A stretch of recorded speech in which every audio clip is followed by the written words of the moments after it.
Je vous salue tous. Je suis membre de l'association appelée NNB, Ngonden Ngam Bamtare, qui est une association qui s'est établie sur les 4 régions formant ce qu'on appelle communément le Tchatli, à savoir la région de Dakar, celle de Thiès, celle de Louga et celle de Saint-Louis.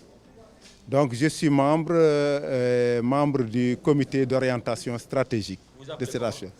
Je m'appelle Ibrahim Choub.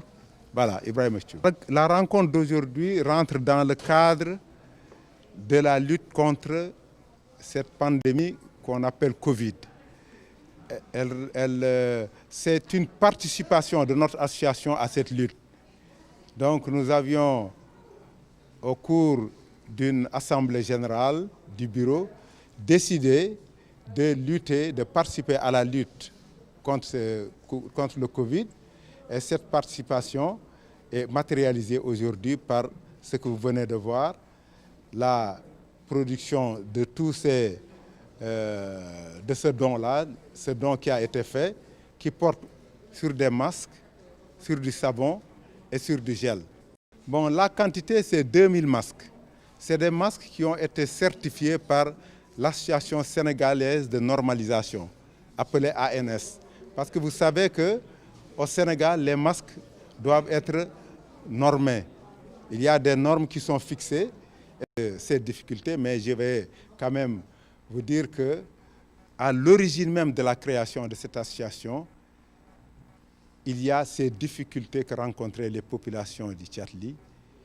Et parmi ces difficultés, bien entendu, celles qui sont les plus saillantes, il s'agissait des difficultés liées à l'occupation de la terre.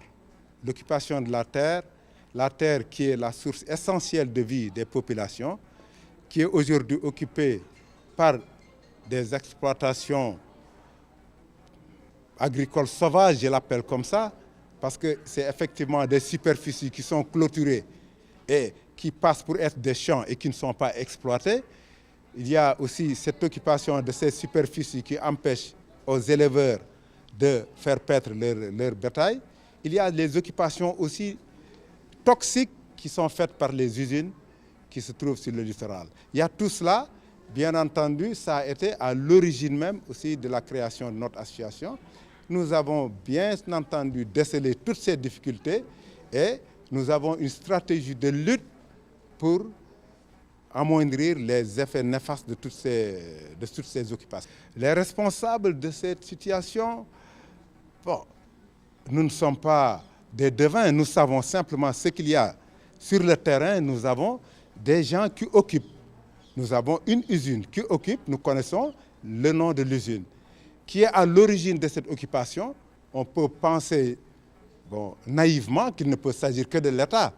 L'État qui a pu leur céder ces terres. Bon, ça c'est un gros problème que nous avons décelé.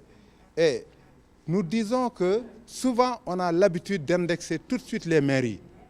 Mais ce qu'on a pu constater, c'est qu'en vérité, les mains des mairies sont tordues par les administrations qui s'occupent en fait de ces terres. Bon, on parle souvent de l'administration des domaines, bien entendu, qui procède le plus souvent à l'occupation de terre. Par un décret, une superficie importante est remise à quelqu'un. Bon, la mairie, en vérité, elle ne peut rien faire. Et également, les superficies qui sont sur le littoral sont souvent des superficies qui échappent à l'autorité de la mairie. Parce qu'il s'agit des forêts. Les forêts échappent à l'autorité de la mairie.